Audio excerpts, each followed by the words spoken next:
Kapag mangga nga ang usapan, hindi ka talaga makakaiwas, talagang mapapasungkit ka.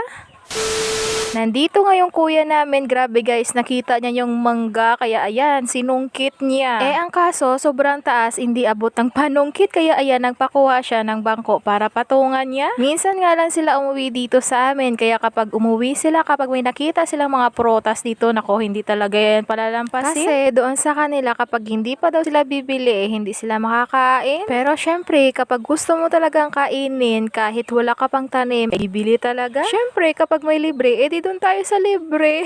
Pero okay lang yan kahit maubos siya. Nagpapasalamat ka kami kapag umuwi sila dahil ang mga ganyang tanim hindi na namin makukuha yan. Naghihintay na lang talaga kami na malaglag yan kasi naman sobrang taas. Ayan lang kasi yung maibibigay namin kapag umuwi sila, yung mga prutas at saka gulay. Kahit nasa probinsya kami, minsan ay bumibili din kami ng mga prutas kasi minsan ay wala naman bunga yung mga prutas dito sa amin. At kapag may bunga naman yung mga prutas namin dito, hinihintay talaga namin na umuwi sila at hindi namin muna kinukuha, pero kapag luto na, syempre kukunin na namin, baka masayang lang. At ayan, napasayaw na nga yung kuya namin dahil hindi na daw makuha yung pinakataas na mangga.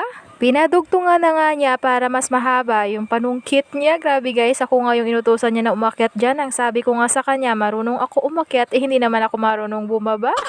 Kaya ayan, tamang antay lang kami sa mga masungkit niya. Ayan, napasayaw talaga ako talaga.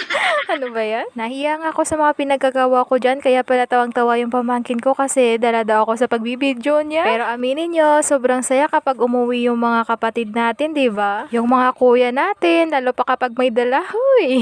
Yung tipong matanda na kayo, pero kapag makita nyo sila, napapasigaw sila, andyan si Manoy! Charot! Malapit lang naman sila dito sa amin, yung panganay namin, at saka itong pangalawa is nasa Rojas lang sila, at saka yung pangatlo nandito lang, lalakarin mo lang. Tapos yung pang-apat is nasa lutod-lutod. Tapos ako, yung pang-lima, nandito lang sa bahay. At saka yung bunso namin is nasa lalampungan lang. Nandito pa ako sa amin kasi wala pa naman akong asawa. Soon, invited kayo sa kasal namin ni Kuya Roy. Kailan kaya yun? By the way, nandito rin pala si nanay at saka si tatay. At yung pamangkin ko ay nangunguha ng mga panggatong. May binibigay nga sa akin si tatay. Hindi ko nga alam kung ano yan. Sana nga lang pera, wag lang bayarin.